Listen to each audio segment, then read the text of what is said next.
Seja bem-vindo a mais um episódio aqui do Além do Consórcio e hoje a gente vai falar sobre investimento, comportamento de investimento.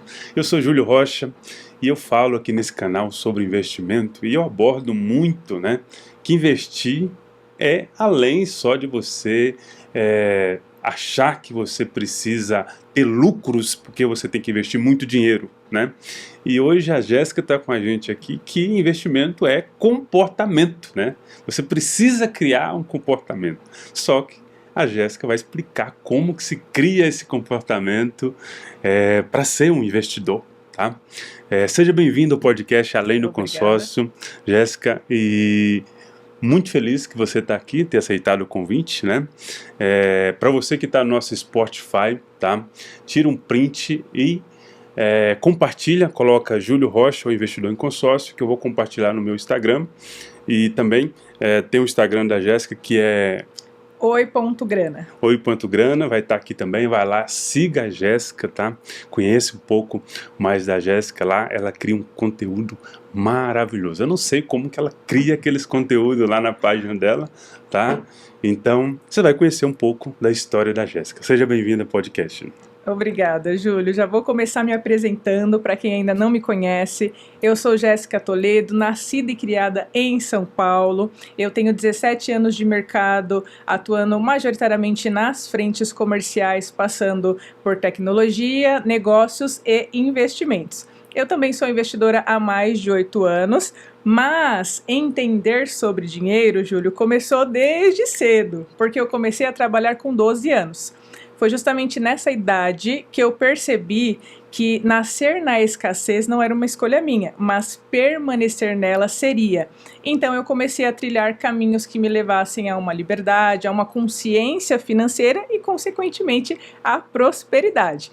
Um pouquinho mais sobre mim, a Jéssica fora do trabalho, é até difícil dizer, porque quando estamos reunidos em família, todo mundo me pergunta: Jéssica, qual que é a ação que vai me deixar milionário? Todo mundo acaba fazendo essa pergunta, então o trabalho também está no dia a dia. Mas a Jéssica fora do trabalho é uma pessoa que gosta de viajar, conhecer culinárias novas. Eu amo leitura e para você que ainda não lê, fica aqui um ponto muito importante. Eu construí o hábito da leitura já adulta. Muitas pessoas acham que eu leio desde criança porque eu leio 10, 12, 14 livros por ano. Mas o hábito da leitura veio já na fase adulta porque comecei a estudar e a minha mãe sempre me incentivou muito aos estudos. Tanto que eu tenho hoje a formação em administração, negócios internacionais e economia e estratégia. Tudo isso sem a GPT, hein, gente? Imagina, olha o tanto de TCC que eu já fiz. na garra, Essa questão de leitura, tá?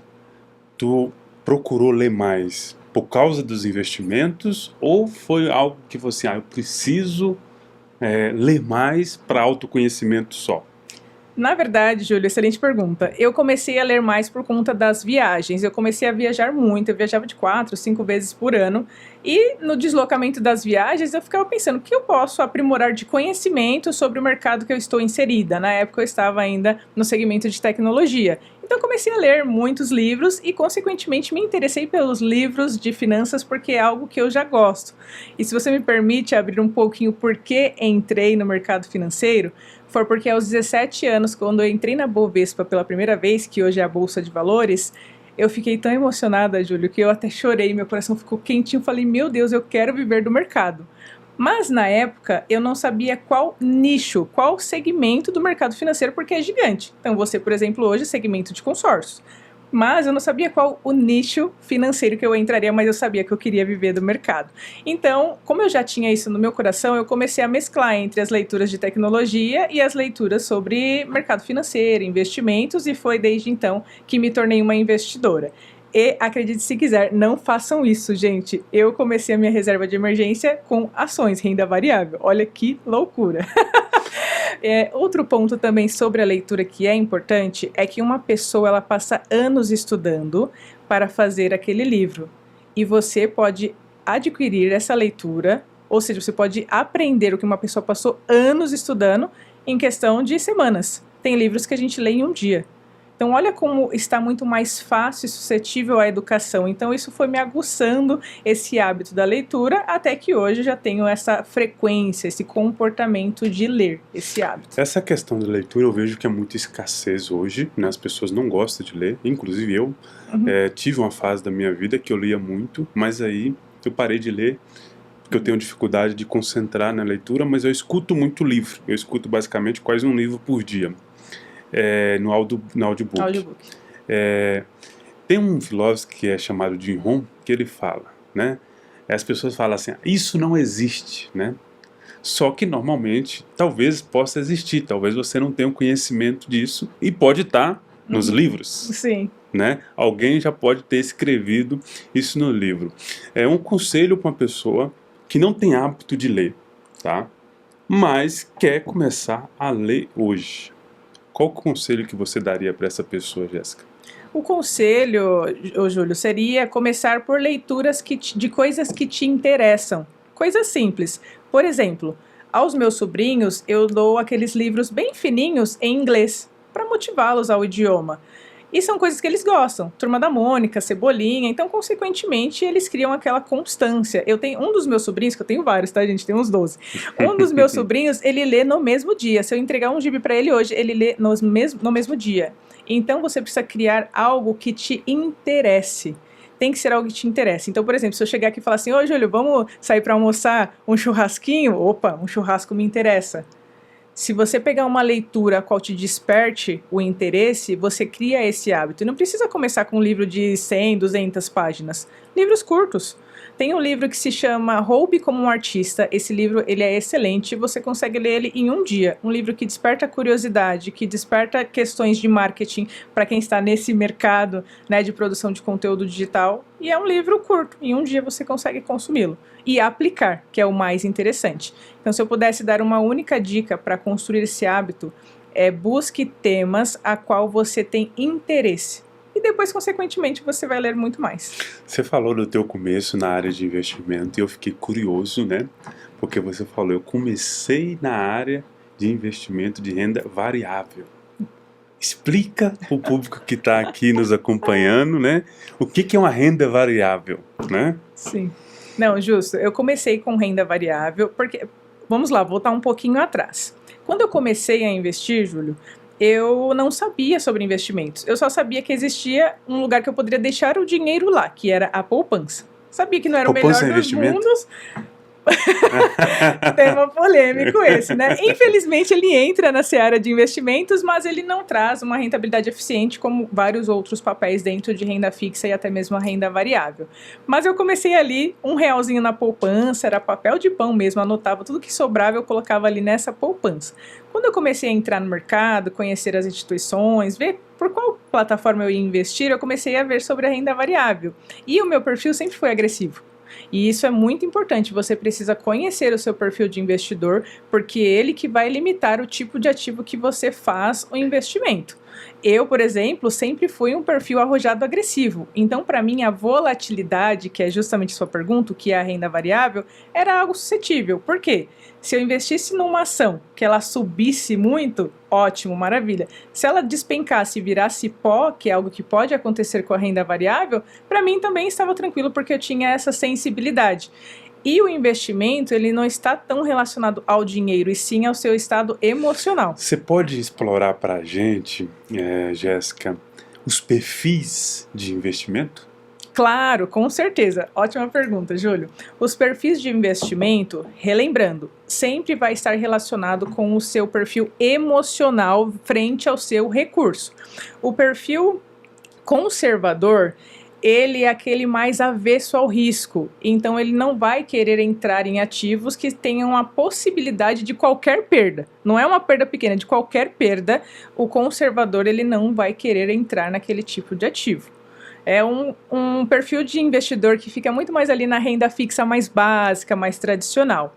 O perfil moderado, ele já começa a se arriscar um pouco mais, não muito, ele começa ali a 20%, 30% do patrimônio ter essa distribuição em outros ativos mais arriscados, e o perfil arriscado, arrojado, é aquele que não tem receio da volatilidade, que são as ondas que o mercado faz de altas e baixas. Então são esses 3 perfis que nós temos hoje no Brasil.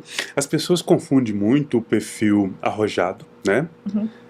Com ganância, né? Perdeu porque ele é ganancioso. Mas isso é uma inverdade, então. É porque ele realmente já tem essa questão que se eu quero investir, eu quero ganhar bastante e eu não estou preocupado com a perca. O que você pode me dizer sobre isso?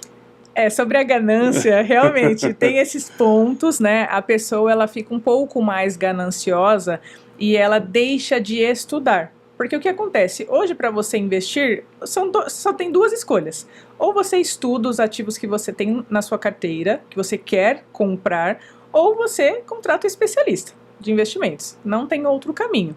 Se você vai estudar e você vai se aprofundar naquele ativo, consequentemente você vai ter uma tendência de ser menos ganancioso, porque você vai entender o risco daquele ativo.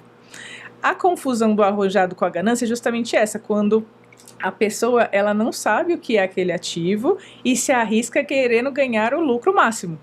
Isso é a ganância, e aí não é uma característica do arrojado, e sim da pessoa, que busca elevar o patrimônio a qualquer custo e acaba, consequentemente, ficando frustrado porque tem as volatilidades, porque o mercado ele é vivo. Tá, eu vejo que todos os bancos digitais hoje, né, e nem os digitais também, você vai lá no aplicativo lá e fala, faz o seu perfil financeiro, né? Você acha que esses dados que você coloca lá, né, é o suficiente para poder definir realmente o perfil financeiro, ou precisa de um profissional que tenha sensibilidade ali de conversar olho a olho, ou com uma mentoria? Como que você vê esse tipo de situação? A pergunta é excelente. Olha, a CVM não vai me barrar aqui, hein? Mas as perguntas, Júlio, elas são eficientes sim. O ponto é que o ser humano altera o processo que está ali, porque as perguntas elas vão te direcionar para suas características. Quando é questionado o tipo de ativo que você tem, que você já conhece, muitas das vezes a pessoa não quer deixar de poder investir em algo e coloca uma coisa que ela não é. E é aí que entra o risco, porque como eu mencionei, a importância do dinheiro ela é emocional. Tem pessoas que se ganhar R$1 hoje fica feliz, mas se perder aquele real fica mais triste com o que perdeu do que o que ganhou. Então é importante colocar exatamente o que você é, porque ao longo do tempo o perfil do investidor ele se altera. Eu era extremo arriscado. Agora eu sou arriscado, mas num nível menor, porque as responsabilidades também aumentam. Então não significa que a primeira vez que você preencher aquele questionário vai definir toda a sua vida como investidor. Você vai mudando no tempo. A cada 2 anos, obrigatoriamente, a CVM exige que você altere. Você faça ali o ajuste, por mais que seja o mesmo. Mas você, como pessoa, você muda a sua prioridade. Então, por exemplo, vamos supor que hoje você é solteiro, amanhã você casa e tem filhos. O seu nível de risco é outro, porque você é o provedor, consequentemente você vai arriscar muito menos para proteger a família. Então perceba que cada etapa da sua vida vai definir o seu nível de risco. Tá. A gente tem um público aqui que trabalha com investimento, né? Eu falo muito para investidor, alavancagem patrimonial, tá? Qual que é uma dica que você daria, né, para uma pessoa que ainda não começou a investir, né? Eu quero investir, porque tem uma grande questão, a pessoa passou lá a pessoa tem 30 anos, nunca investiu nada, tem 40 anos, nunca investiu nada, e aí quando senta com a gente para poder fazer um planejamento financeiro, quer mudar de vida em 2 anos, em 5 anos, né? Quer fazer para ontem. Quer fazer para ontem. Aí qual que é a dica que você dá para essa pessoa que não teve o hábito de investir e do nada quer mudar de vida? Sim, bom, primeiro de tudo é paciência. Uma coisa que os economistas sempre vão falar é a palavra depende, tá? Depende de todos os fatores que você está construindo, mas uma pessoa que nunca investiu e vai começar a ter o hábito de investir, o primeiro fator essencial é a construção da reserva de emergência. A reserva de emergência, ela te permite uma liberdade que é exponencial. Eu vou dar um exemplo meu. Eu decidi fazer uma pausa profissional por um tempo, né? 6 meses a 12 meses para descanso. Acabei voltando para o mercado porque a gente não consegue ficar sem trabalhar. Eu trabalho desde os 12, mas perceba, eu tive essa liberdade de ficar um espaço sem renda fixa. Por quê? Porque eu tinha reserva de emergência que garantia o meu custo de vida de 6 a 12 meses. Se eu não tivesse, provavelmente eu sairia de um emprego e iria para um outro que talvez eu nem gostasse. Então perceba que a construção da reserva de emergência, ela é crucial, ela é o pilar para que você possa fazer outros investimentos. Se vai perguntar, vai te perguntar. Não, pode continuar. Eu vou perguntar sobre a reserva de emergência. Como Sim. definir uma reserva de emergência, né? Sim. Essa reserva de emergência é para 2 meses, para 3 meses, para 1 ano? Como definir isso? A reserva de emergência, Júlio, ela é de 6 a 12 meses. Quando é PJ, principalmente ter um espaço maior. Quando você é CLT e já tem uma carreira já construída, você vai encontrar mais oportunidades de trabalho, diferente do PJ que está empreendendo e tem aquele negócio. Se ele quiser mudar de negócio, vai demorar um pouquinho mais de time, ainda mais pelo país que nós vivemos, que tem uma alta questão de tributações. Mas, considerando um olhar mais otimista, seria você considerar os seus gastos, despesas básicas, tudo que você tem mensal, que você não tem para onde correr. Aluguel, condomínio, supermercado, saúde, todas essas coisas que são básicas, você consolidar o quanto que você gasta nisso e ter este valor vezes 6, de preferência vezes 12 meses. Para que realmente a sua... Então a reserva de emergência é como se fosse um dinheiro guardado para aquele público que está lá, né? Sim. A minha avó guardava dinheiro na lata, debaixo do sofá. Tá? Essa era a reserva de emergência da minha avó e deu muito certo, inclusive. Sim. A reserva de emergência, então, não é uma renda sem depender de você. É realmente um dinheiro que está ali que você vai gastar esse dinheiro. Defende isso para o nosso público. Porque eu sou um investidor, Jéssica, totalmente conservador, tá? E eu não trabalho com reserva de emergência, eu trabalho em construção de renda. Para mim, a minha reserva de emergência é, se eu não trabalhar, eu tenho uma grana que vai entrar para mim. Isso é a minha reserva de emergência. Eu não tenho dinheiro de reserva de emergência que eu gasto, entendeu? Porque todo o meu investimento é empresa, é negócio. Define para o nosso público essa reserva de emergência. Certo, perfeito. Trazer de uma forma mais transparente. A reserva de emergência, ela é um recurso a qual, quando você tiver uma situação que você não espera, você tenha que utilizá-la. Porque no seu caso, é tudo reserva de oportunidade, Júlio. No caso da reserva de emergência, é algo que você não espera. Porque a reserva de oportunidade, você já está no mercado e você já conhece as oportunidades que vão surgir de negócios. Sim. Então você tem uma reserva voltada para negócios, para oportunidades. Mas se você tiver uma situação a qual você não previu, um exemplo, você é PJ, quebrei a perna, quebrei o braço. Vamos supor que você fosse dentista, quebrou o braço. É sua ferramenta principal de trabalho. O que você faz no período que você está afastado? Esse valor não viria da reserva de oportunidade, viria da reserva de emergência, que vai ficar rentabilizando, ela não fica parada. Ela fica rendendo geralmente em ativos de liquidez diária, que são ativos que você pode resgatar a qualquer momento. Tá, então a sua reserva de emergência te dá um rendimento para suprir as suas necessidades, seria isso? Não, nesse caso não, por quê? Porque ativos de liquidez diária, eles pagam menos rentabilidade porque você pode resgatar a qualquer momento. Na liquidez diária, você pode resgatar aquele recurso a qualquer momento porque você não sabe quando você vai utilizar. Então, essa rentabilidade, ela ainda não vai prover as suas despesas mensais. Ela vai prover emergências que você tiver. O dinheiro ele não fica parado como se fosse, por exemplo, na poupança ou na conta corrente que não tem nenhuma rentabilidade. Ele vai ficar em ativos de liquidez diária, hoje mais utilizado. Posso até mencionar aqui porque... eu vou falar de vários ativos, tá, gente? Mas tem ativos que não precisam de recomendação, que são ativos do Tesouro. Então, se você não tiver nem perfil de investidor, você pode investir no Tesouro. E o mais utilizado é o Tesouro Selic. Ele acompanha a nossa taxa básica de juros, que é a Selic, que hoje está altíssima, por sinal. Então, você deixa a sua reserva ali em um ativo, onde você pode resgatar a qualquer momento. Então, fiquei desempregado e o meu filho quebrou a perna. Você vai deixar de levar o filho no hospital? Jamais. Você vai utilizar a sua reserva de emergência, que tem a liquidez diária e vai suprir a emergência que aconteceu. Então, sempre vai ser usado para essas frentes a qual você não espera. Tá, a maioria das pessoas que começam a investir é o medo, né, de investir, por exemplo, no tesouro, mas para você ter uma boa rentabilidade, você tem que deixar o dinheiro preso lá, né? Eu gostaria que você explicasse essa questão de você fazer um investimento de LCI, por exemplo, de daqui a 5 anos que você pode resgatar, e um investimento aonde te dá rendimento mensal, né, como dividendo, né? E que você pode sacar essa grana a qualquer momento. Gostaria que você explicasse essas duas coisas. Qual que é a vantagem de um, qual que é a vantagem do outro. Para o nosso público ali que está com grana para poder investir.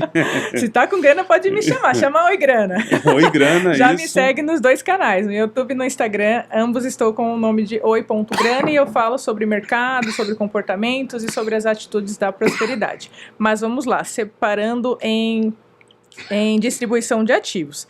É muito importante que você tenha uma carteira diversificada. A diversificação ela vai trazer todos esses polos para você. A rentabilidade de uma reserva de emergência, que é um dinheiro mais rápido.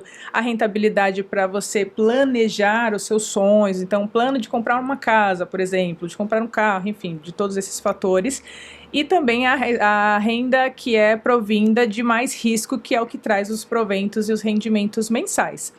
Hoje, a renda fixa e a renda variável, elas trazem a rentabilidade de forma muito sustentável, mas a renda fixa em si, o nome é renda fixa, mas o preço não. E acredite se quiser, a renda fixa ela é muito mais difícil de entender do que a renda variável. Mas vamos lá, em termos de renda fixa, o Tesouro hoje ele oferece vários tipos de ativo, pré-fixado, pós-fixado, papéis que são híbridos, que tem ali uma taxa de inflação mais uma taxa prêmio, são vários tipos de ativo dentro do Tesouro e hoje no Brasil é considerado como os ativos mais seguros, ou seja, os menos arriscados. Ah, Jéssica, mas o que você quer falar em relação a risco? Investir hoje no Tesouro, qual o meu risco de não ter esse dinheiro? O meu risco é só se o Brasil vier à falência. No Tesouro? No Tesouro, ativos do Tesouro, todos. Tá, mas aí tem que ter o garantidor. Não, o Tesouro não tem o fundo garantidor porque o risco dele é soberano. O risco dele é Brasil.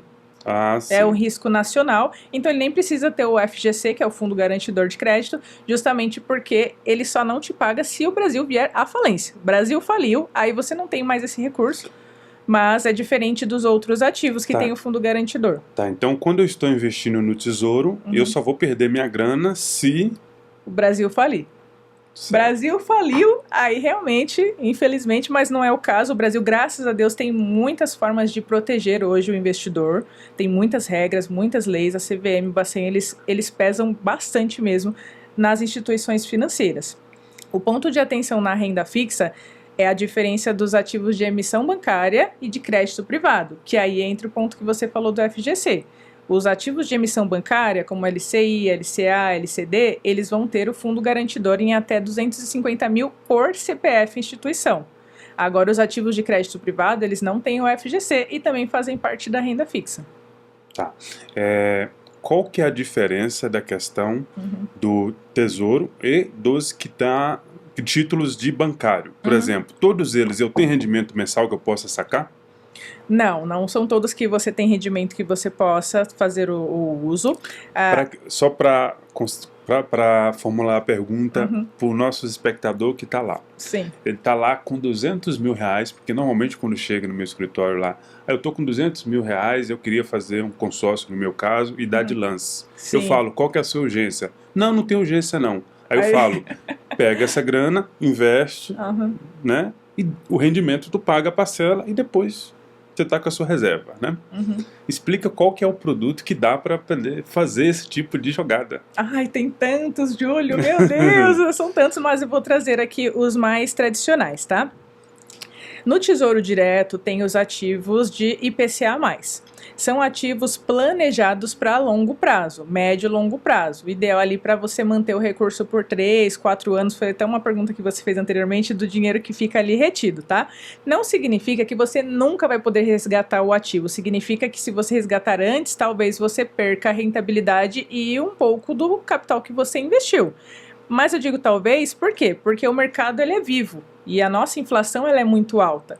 Só que o Brasil, em contrapartida, por questões políticas, geopolíticas, talvez não entre nesse tema porque senão vamos nos alongar muito, mas a volatilidade do Brasil ela é alta. Então os papéis do Tesouro ele tem esse impacto do quanto o Brasil é visto no mundo. Frente a isso, os ativos do Tesouro eles vão ter esse tipo de volatilidade dentro do papel. Esse ativo, que é o IPCA+, ele tem de duas formas. Ele tem um formato que te paga o principal no vencimento ou no resgate, e aí a liquidez do período, e tem o que te paga juros semestrais. esse IPCA+, que te paga juros semestrais, você pode resgatar os juros e reinvestir ou usar em outras coisas. Esse é um formato ao qual você tem a renda mensal. Mensal não, perdão, semestral, que é no caso do Tesouro. 6 meses. A cada 6 meses, e é um ativo que tem imposto de renda. Então vai ficar o retido na fonte somente sobre o que rendeu. A cada 6 meses eu recebo ali um recurso. Recebe o recurso. Pinga ali bonitinho na conta, limpo, já descontado a fração do nosso sócio obrigatório chamado governo, né? Já descontou o IR e já fica limpo ali na conta. Tá, mensal não tem. Mensal no Tesouro não tem.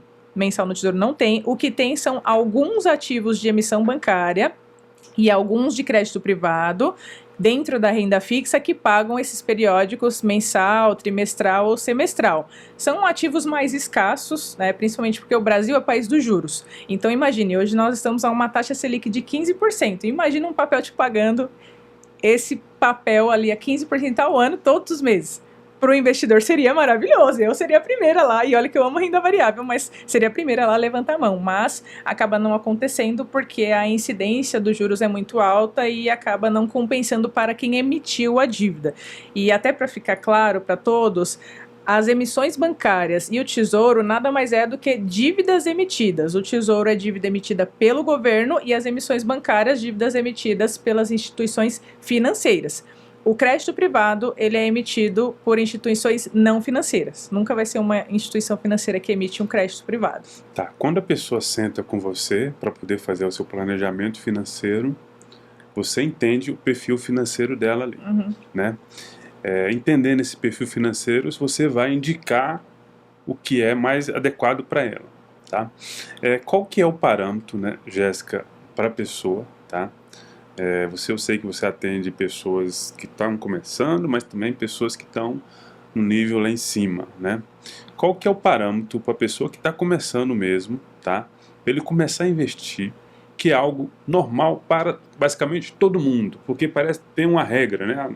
É a melhor maneira de você começar isso, né? Não inventa muito não, porque quando a gente está começando algo, a gente quer inventar, né? Ah, será que não dá para fazer assim, né?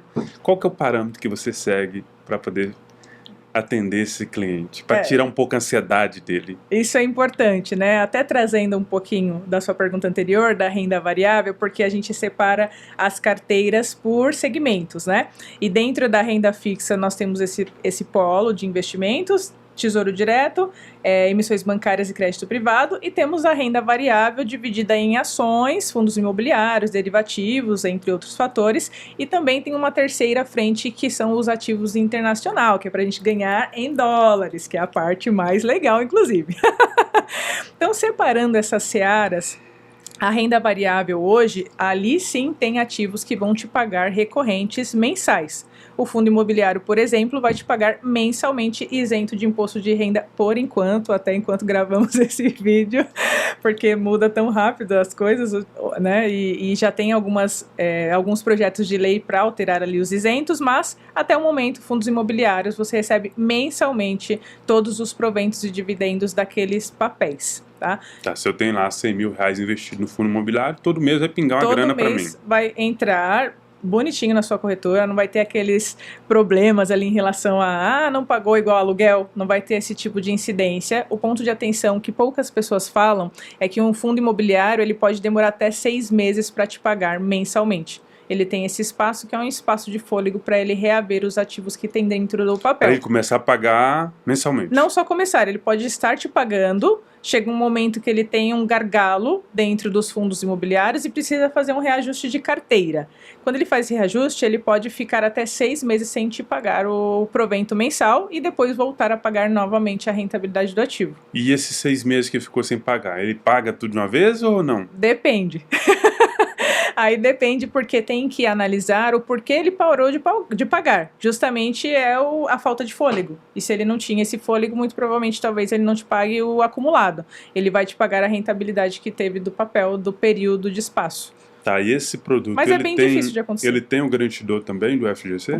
Nenhuma renda variável tem fundo garantidor, tá, gente? Nenhuma renda variável tem o FGC. Nenhum crédito privado tem um FGC. Só quem tem FGC são emissões bancárias e elas ainda são direcionadas. Por exemplo, o segmento Sicoob, que é do agro, ele tem um FGC específico desse segmento, mas tem. Então, todas as emissões bancárias têm FGC, Tesouro não tem FGC, renda variável não tem FGC e crédito privado não tem FGC. Tá, então o risco ali, ele está com o investidor. Está com o investidor, o crédito privado vai ter os riscos da emissão, são vários tipos, tá? Mas não tem esse garantidor de recurso. Muitas das vezes a fonte de garantia do crédito privado é, por exemplo, os imóveis que tem, as fazendas que tem dentro do grupo e itens, não são dinheiros, como é o FGC. Então tem essa diferença. E aí você pode ter o rendimento mensal, semestral, mensal, trimestral e semestral. Você vai ter periódicos ali quando é renda variável, fundos imobiliários e ações. Tá, então por isso que tu começou já o podcast falando sobre que começou a investir da pior maneira possível, foi na renda variável. Sim, perdi, ganhei, meu Deus do céu. Porque ali você não tinha controle nenhum do que ia acontecer com o seu dinheiro. Exatamente. Qualquer momento esse dinheiro poderia virar pó. Né? Eu tenho alguns amigos meus que eles vivem de investimento, né? E já não trabalha mais, e eles vivem de investimento, então ele fica lá quebrando a cabeça o tempo todo com essa questão de o que vai subir, o que vai descer, que tem um bocado em renda variável. Sim, que é a volatilidade. Volatilidade, e tem o outro que é seguro, né? Para a pessoa que está começando, já dá para indicar que não dá para começar com renda variável, né? Não é o melhor caminho, né? Para você se blindar no mercado financeiro, o que você indica para a pessoa se blindar? Aí é bom que daí eu vou responder as suas duas perguntas na mesma questão. Você perguntou como que é feita a triagem para analisar a carteira das pessoas que estão começando e tudo mais, e aí já entra nessa questão da proteção. No Brasil não existe blindagem patrimonial, tá, gente? O que a gente faz é criar formas e mecanismos de proteger o dinheiro do investidor. Então, desde a largada já vai ser dessa forma.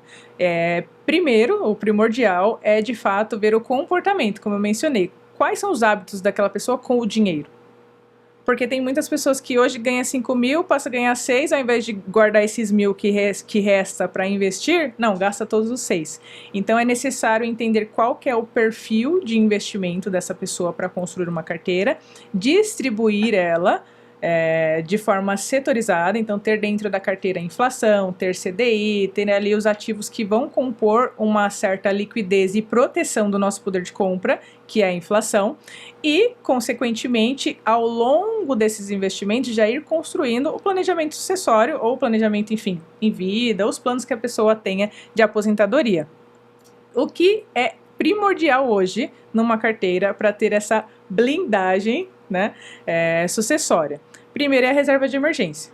Primeiro ponto, como a gente já destacou bastante aqui, a reserva de emergência ela é crucial dentro de uma carteira. Depois que você construiu a reserva de emergência, o fator importantíssimo é o seguro, que infelizmente foi muito mal comercializado no Brasil. Tanto seguro quanto consórcio, você vai concordar comigo, infelizmente foi mal vendido. Se tivesse sido vendido da forma certa, as pessoas elas estavam com gana atrás dessas ferramentas que é o consórcio seguros. Então o seguro ele é muito importante, porque ele não é somente quando você vier a faltar. Ah, não, depois que eu vier a faltar, as pessoas se viram. Não, você pode utilizar em vida também, o que é muito importante. Seguindo o exemplo do dentista novamente, se o dentista quebra o braço, ele pode usar ou a reserva de emergência ou o seguro, porque tem um seguro que cobre especificamente a questão de fraturas. Então, quando você tem reserva de emergência e os seguros, você não vai usar o seu dinheiro da reserva de emergência que está investido, você vai usar o seguro para aquilo que cobrir, né, do que tiver de cobertura. Esse é o segundo. Posso te perguntar polêmico sobre isso? Vamos lá, não sei se eu vou responder, brincadeira. Eu tenho uma teoria que é muito melhor você pagar o seguro do que pagar o INSS. Olha, se for... Seria o meu terceiro ponto, tá, Júlio? Se for interessante a pessoa trabalhar em uma empresa que tenha a questão previdenciária, tem muitas empresas hoje que faz 1 para 1. Eu coloco R$1, a empresa coloca R$1 e fica num fundo previdenciário rentabilizando, e quando você sai da empresa, você pode levar aquela previdência, aquele fundo. Seria o melhor cenário você investir em um plano previdenciário. mesmo tendo o INSS, para quem já está ali na faixa de 25 anos mais, dificilmente vai conseguir se aposentar pelo INSS e, se conseguir, vai ser com um valor irrisório. Porque hoje nós estamos trabalhando para pagar a aposentadoria. Então perceba que são 3 fatores cruciais para uma carteira: reserva de emergência, seguro de vida, que seja resgatável de preferência, porque também tem o seguro de aluguel, e ter a questão do planejamento previdenciário. Ah, Jéssica, eu sou PJ, não tenho empresa. Abre um fundo de previdência em uma instituição. Hoje os fundos eles conseguem bater assim de frente com investimentos tradicionais dentro de um fundo, e você vai planejando aquele valor para longuíssimo prazo. Não adianta querer resgatar plano previdenciário antes de 8 anos, porque você vai ter um prejuízo muito grande com o imposto de renda e vai prejudicar também o capital. Então esses 3 fatores são cruciais ali para uma sucessão, e depois se arriscar mais, né? Depois ser mais ativos ali arriscados, quiser colocar uma cerejinha no bolo ali com outros ativos, é importante. E claro, dentro da diversificação, eu não estou falando muito, mas dentro da diversificação tem um fator crucial, que é a alocação internacional. Então, patrimônio doméstico, patrimônio Brasil, 70% ali do seu patrimônio e 30% mais ou menos já dolarizado.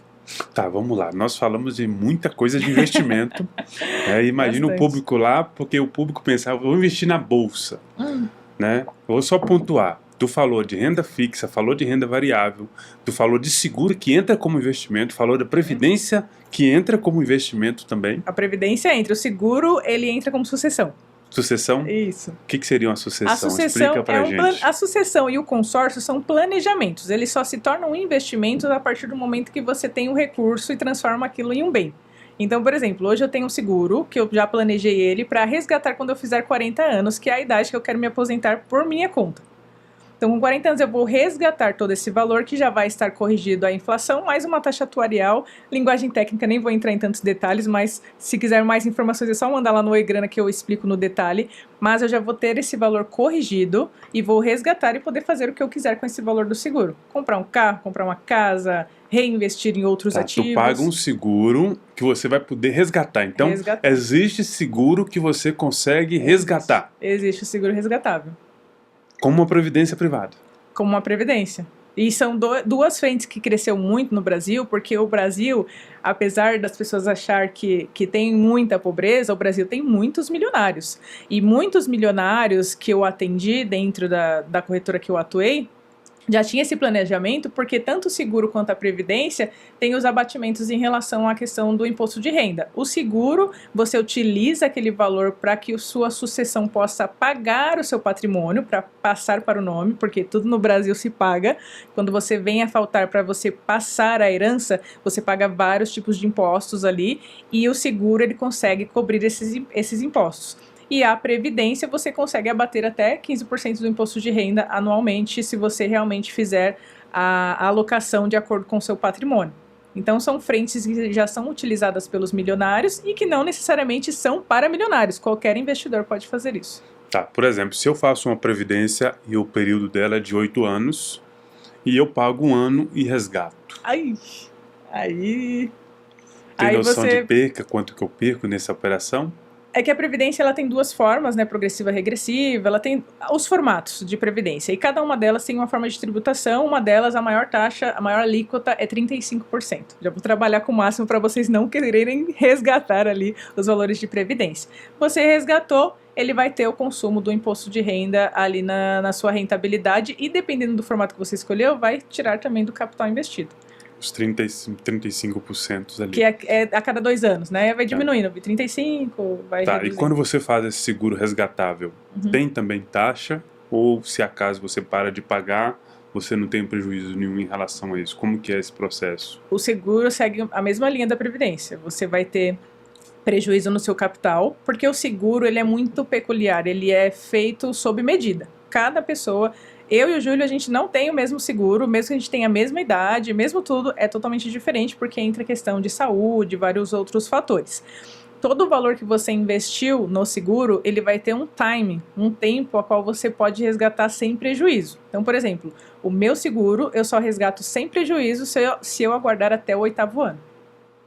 No 8º ano eu já não tenho prejuízo, mas também não ganho nada. Como o meu seguro é para 10 anos, eu aguardo os 10 anos, pego todo o lucro... E mais o rendimento. Mais o rendimento. E a partir do 10º ano eu já não contribuo mais nada, só fica rendendo lá. Eu não preciso mais pagar o recorrente mensal no seguro.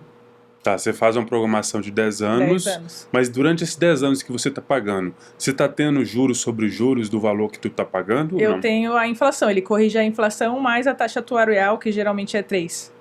Então a inflação, hoje no Brasil, bate ali 4%, 5%, que já é altíssima, e vai corrigindo ali frente à própria inflação, que é o nosso poder de compra. Não vou falar sobre isso porque é polêmico e eu tenho uma visão totalmente distorcida sobre isso, né? Sobre inflação. Seria um bom debate. Mas é um debate interessante, porque eu vou deixar uma cerejinha aqui, não sei se é o seu ponto de vista, mas a inflação hoje, no Brasil, ela é mensurada por uma cesta básica de itens. Arroz, feijão, alimentos, né? Tem ali alguns fatores que tangem a nossa inflação. Só que, vamos considerar aqui um exemplo. Você, Júlio, tem um filho que mora nos Estados Unidos e um filho no Brasil. A sua inflação, concorda que é diferente da minha, que tenho só um filho no Brasil, por exemplo? Nós não temos nenhum filho, tá? Mas é só para dar o exemplo. A sua inflação é totalmente diferente da minha. Porque enquanto no Brasil eu tenho um formato de consumo que vai mensurar a minha inflação, diferente da sua, que está mensurada pelos Estados Unidos, que você paga a escola lá, alimentação lá, tudo lá, e que você paga aqui no Brasil. Então é muito importante, é até um ponto de esclarecimento, que muitas pessoas olham as carteiras e falam assim, não, Jéssica, eu quero que bate a CDI. Não seria o formato interessante. O formato ideal é superar a inflação, que é o nosso poder de compra. A minha polêmica é exatamente isso, porque a inflação é baseada no consumo, né? Mas o consumo, para mim, ele é baseado em quê? Em a luz que tu tá pagando, em a água que tu tá pagando, em o condomínio que tu tá pagando, no carro que tu tá andando, na gasolina que tu tá andando. E aí, se a gente entra nesse detalhe, a gente vai entender que a gente tem uma inflação, poder de compra mais de 20%. Mas então a gente concorda, perceba que a gente tem uma base de inflação, que é uma base para mensurar o país. Porque a gente precisa ter um parâmetro. Hoje é separado, por exemplo, o IGPM é a base só do mercado de atacado. Sim. E o IPCA é o mercado consumidor varejo. Mas é necessário ter uma base para nortear todos os outros pontos. Por isso que existe a taxa básica Selic, que é a maior de todas, para nortear todas as outras. Mas, no final do dia, o investidor tem que fazer como você falou. Qual que é a minha inflação? Qual que é a inflação do Júlio? Qual que é a inflação da Jéssica? Esse espaço entra na sua inflação. Por quê? Porque você reserva e entra ali nos seus processos de negócios. Todo processo que você tem de consumo vai entrar na sua inflação individual. É diferente. Então, quando a gente olha uma carteira, eu, por exemplo, na minha carteira, nos últimos 12 meses, eu tive quase 19% de rentabilidade. De rentabilidade. Inflação mais 14%. Por quê? Porque eu sei a minha inflação. A minha inflação não pode ser só a inflação mensurada pela cesta básica. A minha inflação entra outras coisas. Tá, então você trabalha a inflação do cliente que você atende perante os dados que ele passa para você em cima da inflação dele. Em cima das duas inflações. Das duas inflações. Isso. Mas aí você trabalha para mostrar para ele que a inflação dele não é essa inflação que a gente vê em notas. Exato. Aí, porque esse é um grande erro dos investidores, entendeu? Quando eu vejo isso, a minha... Meu, sabe? E a água que você está consumindo, que também é custeada, então... Porque, por exemplo, você é de São Paulo? Eu sou de São Paulo. Você é de São Paulo. A inflação do paulista é totalmente diferente da inflação. Eu morei em Fortaleza.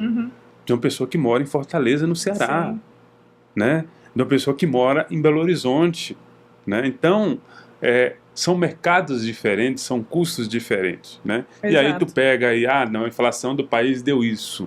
Né? Sim, que é uma base, é um parâmetro, porque tudo vai precisar de parâmetro e dificilmente você vai conseguir equalizar. Vamos pegar aquele grupo ali do mercado financeiro, quanto é a inflação deles? Eles não vão fazer isso, eles precisam equalizar com um índice que seja nacional. E o que é nacional? O que é para todos? Consumo, é alimento, é supermercado. A nossa avó vai no mercado e fala assim, nossa, minha compra deu R$500. Se no mês que vem der 700, ela fala assim, meu Deus, tá muito caro. Porque a inflação dela é consumo de alimentos. Esse foi só um exemplo, mas perceba que a gente precisa encaixar isso para a nossa realidade. E isso eu ouvi, não é da minha cabeça não, tá, gente? Porque eu trabalhei na XP Investimentos, uma das maiores corretoras do Brasil, e foi o próprio Arthur Wichmann que mencionou sobre a questão da diferença da inflação. Então perceba que isso é muito importante e é necessário ter clareza disso. Então toda vez que você olhar para o seu assessor de investimentos, para o seu consultor e falar assim, eu quero que bate o CDI, não peça isso. Peça a inflação, porque a inflação é a inflação nível nacional e o próprio investidor vai conseguir enxergar o quanto de adicional ele precisa da própria inflação na carteira.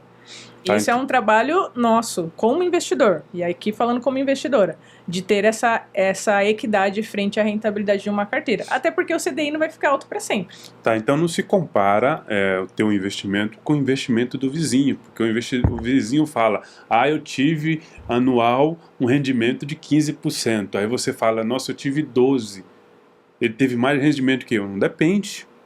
Depende como é a sua inflação. Depende de como é feito. Porque a rentabilidade da carteira, ela é número. Contra número, né, não tem argumentos. Se você colocou 1.000 e rendeu 15%, é um número. Rendeu 15%. Mas o quanto esse 15% está adequado à sua realidade.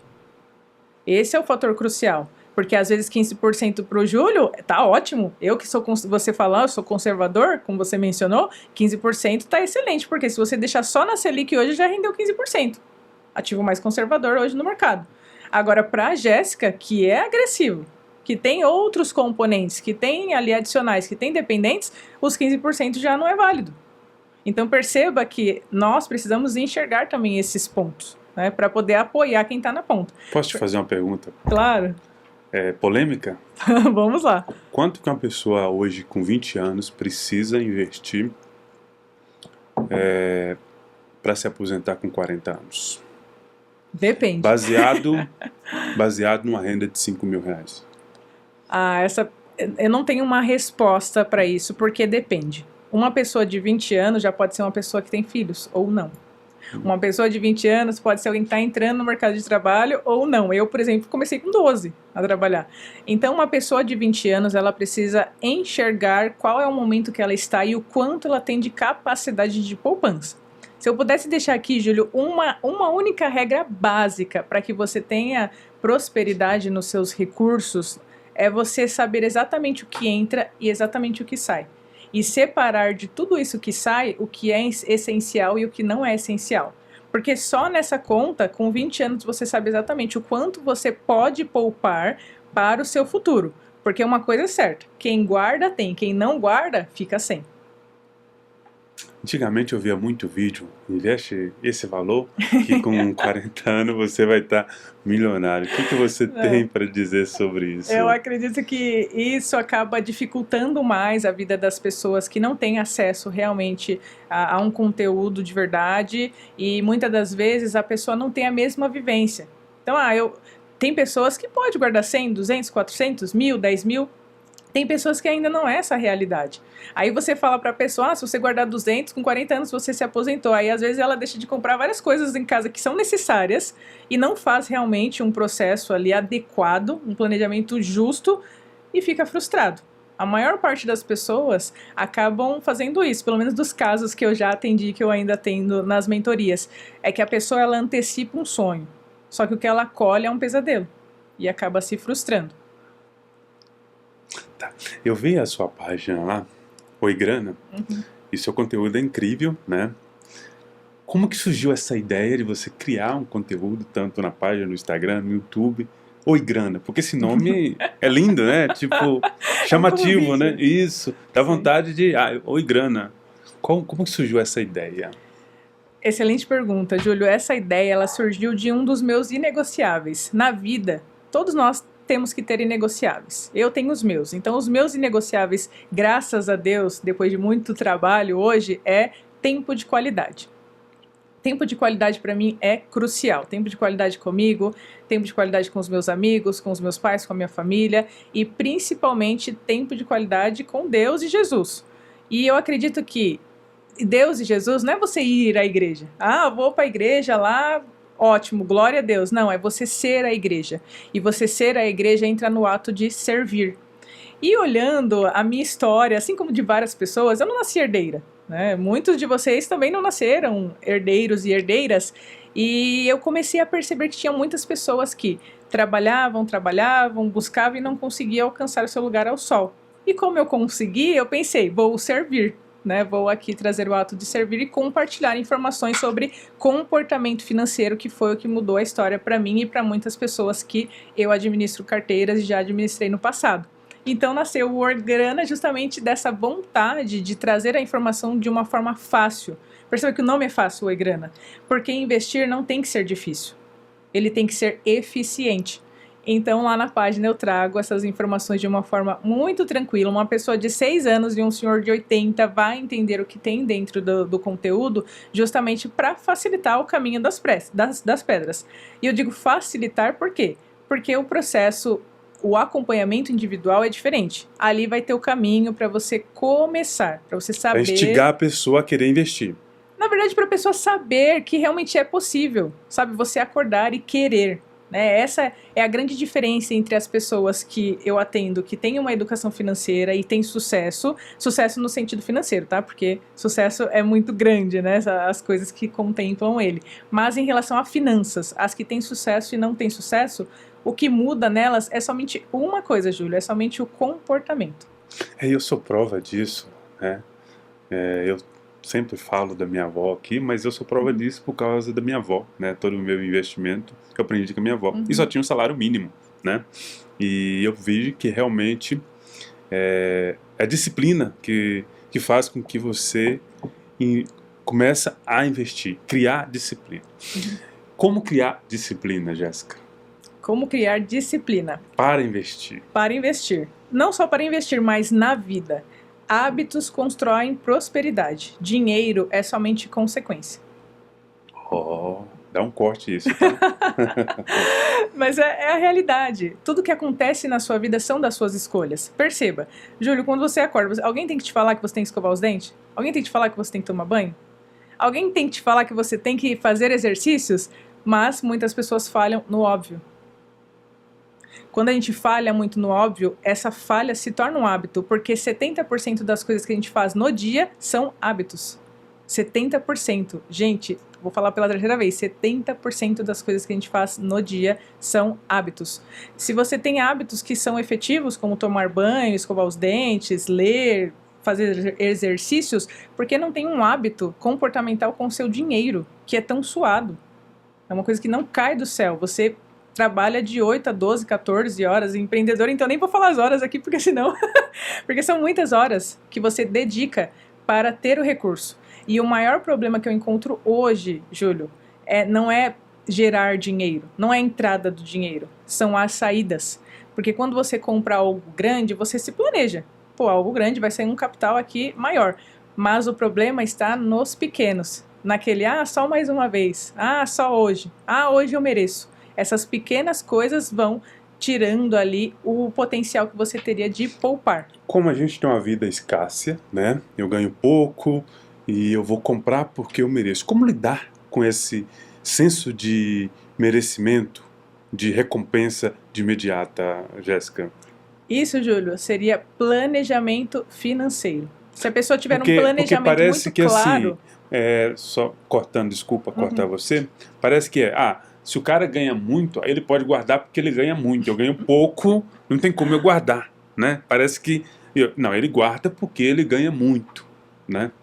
E eu não tenho como guardar porque eu ganho pouco, né? Eu mereço sair, eu mereço ir tomar um vinho, eu mereço ir num restaurante, eu mereço isso, porque eu trabalho muito. Como lidar com isso no nosso dia a dia para que esse negócio de investir não ficar como um peso, né, na nossa rotina?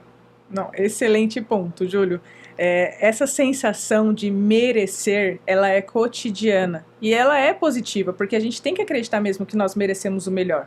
O ponto é que quando você tem um planejamento financeiro, você tem uma conquista de acúmulo, né, de potencial de riqueza, a qual você pode se dar ao luxo de merecer. Então vamos supor aqui que você consegue guardar R$200 todos os meses. Consegui guardar todos os meses. Agora eu vou comprar algo para me premiar. E não precisa ser algo de 200, tem que ser algo menor, para que você não perca essa continuidade, essa constância de investimentos. Então, o problema não é você comprar porque merece, e sim você não ter uma estratégia para se merecer, se presentear quando você conquistar a liberdade financeira e a constância de investimentos. Você vai criando ali, então, no seu rotina de investimento, algumas coisas que você vai se beneficiar depois que você cumprir esse tipo de tarefa. Exato. Fiquei, por exemplo, investindo 6 meses, vou descer ali no Ubatuba ali. Exato. É um exemplo clássico no Brasil, é jogo de futebol. Joga. Você ganhou como líder, você não ganha uma taça? O segundo ganha taça? Não ganha. Mas ele ganha medalha. Então perceba, ele tem os méritos conforme ele alcança as partidas. E na vida de investimentos tem que ser a mesma coisa. A gente tem que merecer real. Né? Dali pela constância, pelo dia a dia, cotidiano. Tá. A pessoa que está nos vendo lá e fala assim, eu queria, né, falar com a Jéssica, né, para poder montar meu perfil financeiro, começar a criar rotina de investimento. Como é que a pessoa encontra você, Jéssica? Estou nas redes sociais, oi.grana, tanto no YouTube quanto no Instagram, e também sou bastante forte no LinkedIn como Jéssica Toledo, também pode me chamar por lá. Tá, você cria conteúdo em todas essas redes. Em todas essas redes. TikTok, dancinha? Ai, eu tentei o TikTok, gente, mas não me adequei ao formato, não ainda, tá? Não vou dizer nunca, né? Porque todo economista fala depende, né? Aqueles vídeos que você coloca no Instagram, não dá para subir no TikTok? Não, aqui para quem produz conteúdo, que eu estudei bastante sobre esse mercado, cada plataforma ela tem um formato de algoritmo. O algoritmo do TikTok ele é extremamente velocidade. Diferente do Instagram, que exige um pouquinho mais de qualidade, apesar de também ser veloz, e diferente do YouTube, que qualidade é o principal de tudo. Sim. Então cada plataforma é diferente. Tem uma maneira de se comportar. Uhum. Tá. O que você espera, né, do Brasil em 2026? A gente está começando um ano, né? Para os investidores, o que você espera do Brasil em 2026? Eu espero, Júlio, um mercado com bastante oportunidade. O Brasil, ele é o país dos juros, então sempre vai ter boas oportunidades, pelo menos em renda fixa. E até mesmo na renda variável, a nossa bolsa, ela teve uma injeção de ânimo de aportes internacionais gigantes. Ou seja, se as pessoas fora do cenário doméstico, né, do cenário Brasil, estão olhando para o Brasil, é porque realmente tem capacidade. Então eu espero um mercado de muitas oportunidades para 2026, mas sem deixar de ter patrimônio também dolarizado. Então sempre acreditando muito no Brasil, mas ter uma parcela de investimento dolarizada para trazer uma certa proteção ali para a carteira em outra moeda. Tá, então você recomenda sempre, você mesmo investir no Brasil, você também ter uma reserva de emergência em dólar? Em dólar. Depois que tiver a reserva de emergência Brasil, aí de fato já nortear ali os recursos para renda dolarizada. E quando eu digo renda dolarizada, não precisa ser só dólar. Você pode investir em outras casas também. É que o dólar hoje tem uma proteção muito maior frente a todas as moedas, porque é a moeda principal. Importação, exportação, negócios internacionais, está tudo no dólar. Então acaba tendo uma efetividade melhor. E dentro das corretoras, hoje você já consegue investir em ativos que não são só dos Estados Unidos. Você consegue investir em ativos que estão no mundo inteiro, nas corretoras que fazem esses investimentos internacionais. Antes de acabar o ano, eu pensei, não vai ter Disney. Parece que vai ter Disney agora, vai né? Vai ter Disney, vai ter muita Disney. O que você acredita que vai acontecer com o dólar? Você acha que vai cair mais, sem indicação, claro, ou você acha que vai subir? Não é recomendação de compra, tá? Mas, independente de subir ou descer, dólar e ouro são ativos que o brasileiro tem como proteção. Isso é muito importante de frisar, porque as pessoas compram querendo ganhar. E dólar e ouro é justamente para proteger o seu patrimônio. Se você tem real, protege em moeda forte. Todos os países têm a reserva nacional em dólar e ouro. Por que os investidores não têm essa pequena parcela de reserva para ter essa proteção? Eu acredito que pelo percalço geopolítico nacional e internacional, ou seja, global, nós teremos ali uma oscilação de dólar muito forte, entre altas e baixas. Então, o ideal é você aproveitar quando estiver na baixa. Eu não acredito que vai ficar por um tempo, só alta ou só baixa, porque nós estamos em um ano político, que tudo pode acontecer, inclusive. Recentemente eu tava num bar, assim, a gente tava conversando de finanças, sempre que eu vou sair para beber vinho, tô falando com os amigos, falando de finanças. Sim. Aí tinha um cara do lado, aí começou o debate, né? E eu não uso dólar, eu não uso bolsa, nem renda fixa como investimento. O único investimento que eu faço é em construção de patrimônio, que é no consórcio, que é o que eu sei fazer, né? Isso é muito importante também para as pessoas fazer aquilo que sabem. Exato. Eu defendo muito isso. mas eu sempre compro dólar, não como investimento. Eu compro dólar porque é o seguinte, eu prefiro ter dólar do que ter real, né? Porque real, zero, mas eu prefiro comprar dólar, né? Porque dólar eu posso viajar, tá lá meu dólar, entendeu? A dólar, então eu não fico muito preocupado se o dólar está subindo, se está caindo. Para mim não muda nada, é só como uma reserva, né, ali. É justamente, né, como eu né? mencionei, você acaba Isso. tendo na carteira porque é eficiente. E aí esse cara do lado, nossa, ele sabe, pô, eu falei, calma, não, mas não é investimento desse jeito. Eu falei, calma, mas eu só compro para emergência, mas isso não é investir. Eu falei, mas, sabe, de entender o contexto dessa questão. Você acha que as pessoas criou esse negócio de comprar moedas para poder fazer day trade? As pessoas ainda acreditam que ficar comprando moeda, fazer day trade, é investimento? As pessoas acreditam como investimento isso? As pessoas acreditam no day trade como investimento, que é você comprar e vender no mesmo dia, não só moedas, né? Você consegue comprar ativos, né? Entrar no mercado de derivativos e fazer isso.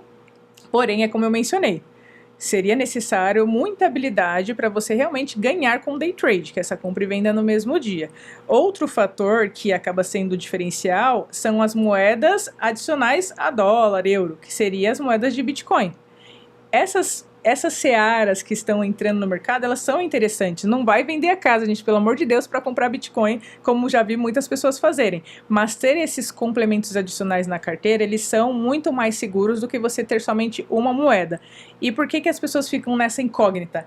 Porque o ser humano, ele faz a moeda local para. E o certo deveria fazer o dólar para a moeda. Porque o dólar sempre vai ser o dólar. Se o dólar está 5, ele é sempre 5, ele é sempre 1 para 1 com o outro. E não o contrário. Então, por isso que as pessoas têm esse receio de comprar moedas, porque fala, nossa, o dólar tá R$6, o dólar tá 5,40, vou esperar cair mais um pouco. Não, o dólar é sempre dólar. Se você sair daqui e for para um país americano, o dólar é o dólar, você não vai pagar lá em real, você não vai pagar lá em euro. Agora, se você quiser pagar em dólar no Brasil, eu duvido que vai ter algum estabelecimento que vai recusar. Todo mundo vai aceitar, Exatamente. Né? Então, ter essa visão de que sempre olhar o dólar contra outra moeda. E não o contrário. A menos que seja, lógico, para alguma coisa específica, uma viagem para economizar, aí sim. Mas se for para fins de investimentos, o dólar ele é uma moeda fortíssima e muito importante de se ter. Tá, eu perguntei sobre o que você espera do investimento para 2026 e o que esperar da Jéssica para 2026. Ah, Jéssica 2026 vai brilhar muito. Bom, 2026 para mim tem sido bastante enriquecedor, é um ano de colheita. É um ano a qual eu já estou com o meu negócio, que é o Oi Grana. Eu vou voltar para o mercado de tecnologia, um mercado que eu amo. Ainda não posso mencionar o nome, mas se vocês me seguirem no LinkedIn, com certeza em breve já vão saber para onde é a empresa que eu estou indo, porque é um ano de colheita. Tá, Júlio? Desde ali do processo pandemia, pós-pandemia, foi um ano muito mais difícil para todo o mercado, né? Muitas questões emocionais, perder pessoas, o processo de trabalho mais dificultoso. E agora, com esse mercado cheio de oportunidades, é o ano da colheita para Jéssica. Eu estou aqui pregando na minha vida que vai ser o ano da colheita e vocês deveriam também pregar para vocês o que vocês querem. Porque muito do comportamento da prosperidade que eu tenho é emanar essa energia a Deus, que é o que eu acredito, respeito todas as religiões, e ao universo. Porque quanto mais você manda coisas boas, mais coisas boas você recebe. E se você mandar coisas ruins, ruins também você vai receber. Até porque no dicionário tem mais palavra ruim do que palavra boa. Então cabe a nós fazer com que da nossa vida, no nosso dia a dia, sejam de coisas boas e positivas. E a Jéssica daqui a 10 anos? Daqui a 10 anos já estarei aposentada, tá, gente? Porque... Estou te fazendo essas perguntas... O foco é esse. Exatamente, porque é muito... Você que começa a investir, você precisa ter um planejamento diário, né? Mensal, semanal, na verdade, e mensal, e também ano, e também... De longo prazo. De longo prazo, porque se você não tem isso definido... você fica frustrado no meio do caminho. Porque imagina, frustrado. Você começa a investir e aí você tá com aquela grana lá, aí do nada você pega essa grana, vai lá e compra um carro zero e paga à vista. Tu acabou com a tua galinha de ovos de ouros ali, porque você não tinha um planejamento. Exatamente, né? exatamente. Por isso que eu tô te fazendo essas Sim. perguntas. E não, e né? sabe a pergunta, daqui 10 anos eu estarei vivendo de renda aposentada. Talvez eu esteja em algum trabalho, algum negócio? Claro que sim, porque a pessoa que trabalha, você vai me entender, a gente consegue parar 100%. Eu tentei ficar 6 meses e já voltei pro mercado, mas eu estarei em um momento onde trabalhar vai ser somente uma escolha. Um projeto vai ser algo que não vai ser uma necessidade de continuar construindo aquele patrimônio. O patrimônio já vai estar consolidado. Daqui 10 anos já estarei vivendo de renda. Como que foi para você, eu tenho um caso comigo, desligar 6 meses do mercado de trabalho? Conta pra gente essa experiência. Ai, foi uma delícia. Todo mundo deveria poder fazer isso. Foi maravilhoso, porque tiveram 2 momentos da minha vida onde eu precisei buscar a Jéssica. Cadê a Jéssica? Onde está aquela pessoa alegre, cheia de gana? E os 2 momentos que eu fiz isso, um foi viajando sozinha. Eu passei mais de 5 anos viajando sozinha. Foi uma experiência assim... Como nômade? Não como nômade. Eu ia com um formato de viagem mesmo, reservava hotel, fazia ali meu check-in, ia, participava dos movimentos que tinha na cidade, colocava dias para fazer coisa que não estava na lista para sair pro mundo, sabe, assim, para realmente desbravar e me reconhecer novamente. Esse foi uma das etapas da minha vida, foi tão legal que eu passei a levar meus pais nessa vida de mochila, depois ficamos uns 2 anos, aí veio a pandemia, tivemos que fazer uma leve pausa, esse foi o momento, e o segundo momento foi agora, porque eu sempre trabalhei desde os 12 e eu pulava de empresa em empresa. Então eu precisava de um descanso mental para realmente reorganizar as ideias e ver os próximos passos, porque hoje, graças a Deus, eu já tenho 2 carreiras consolidadas, mais os meus jobs adicionais. Então chegou no momento que eu olhei e falei, tenho ali reserva de emergência, tenho seguro, tenho tudo que pudesse me sustentar por este prazo, vou descansar. E realmente foi o que eu fiz, Júlio. Descansei, viajei, tive tempo de qualidade com as pessoas que eu amo. De fato, foi um momento que eu consegui me desligar totalmente profissionalmente. E mesmo assim, continuei recebendo muitas propostas, né, de trabalho. E eu sempre falo, não, estou em pausa. E era até difícil falar não, algumas empresas assim, sabe, fortíssimas, mas eu precisava... Viciado em trabalhar. Viciado em trabalhar. E quando via aquela empresa que brilhava os olhos, aquele projeto que brilhava os olhos, a mão coçava assim para voltar, mas eu precisava desta pausa. E realmente eu bati o pé que eu precisava e planejei para ficar esse espaço em descanso que é necessário para todos. Em 2000, 4 anos atrás, eu tive meu primeiro ano sabático. Na verdade, eu estava tentando mudar de área, né? Quando teve antes da pandemia, eu estava num momento de vida que eu falei, acho que eu vou parar de fazer o que eu faço, né? Fazia muito tempo, já faço o que eu faço há muito tempo. Eu estava pensando, eu acho que eu vou mudar. Né? E aí eu tirei um ano sabático, desliguei o telefone, não falava com ninguém, fui viajar, certo? Pus minha mochilinha, fui viajar e tive um ano sabático. Esse ano foi o melhor ano da minha vida, porque você se conecta com você mesmo. E muitas das vezes a gente se perde na nossa rotina de trabalho, porque você está sempre encaixando em várias rotinas das pessoas e você não encaixa na sua própria rotina, né? Então é muito bom.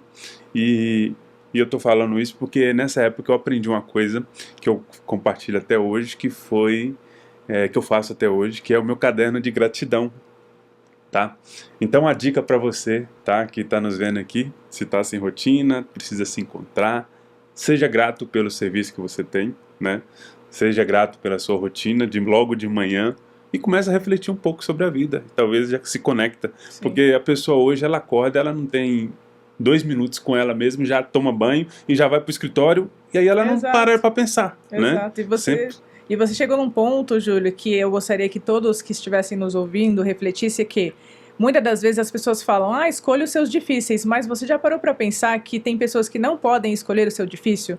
E eu tô dizendo isso porque teve um dia que eu estava dentro de um ônibus e eu estava contendendo, reclamando de coisas idiotas e entrou uma mulher com um cadeirante, um filho com certa dificuldade mental, entrou sorrindo, né, naquele ônibus e ainda ajudou outras pessoas no ônibus. Aquela mulher, ela não escolheu o difícil dela. Então, se você tem a oportunidade de escolher o seu difícil, isso é um privilégio. Isso é um privilégio.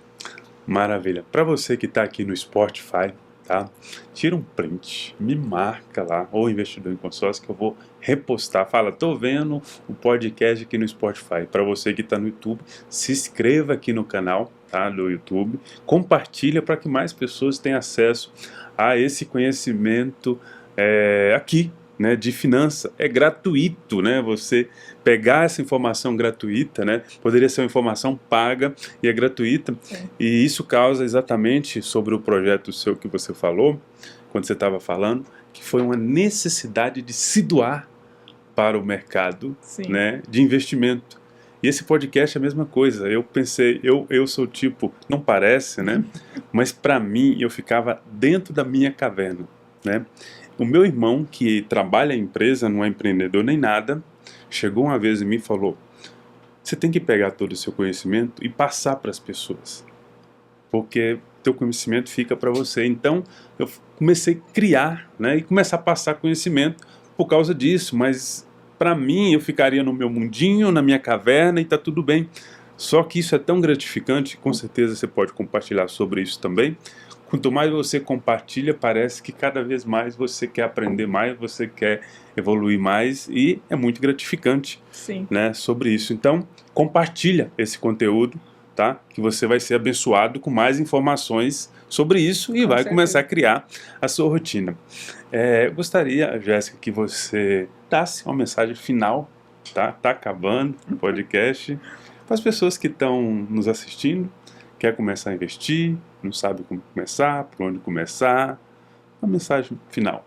Não com tenham você. receio de começar. As pessoas, elas não se importam necessariamente com você e você precisa se importar com você e com as pessoas que você ama e que são importantes para você. Então, comece hoje, comece agora. Não importa se agora é meio-dia, 16, 17 horas, a hora que for. Comece, porque hábitos constroem prosperidade e dinheiro é só consequência. É isso. Mais um episódio Além do Consórcio com a Jéssica Toledo. Vai estar aqui o Instagram dela, a página dela, o YouTube dela, para você entrar em contato e lá ver o conteúdo maravilhoso. Até o próximo.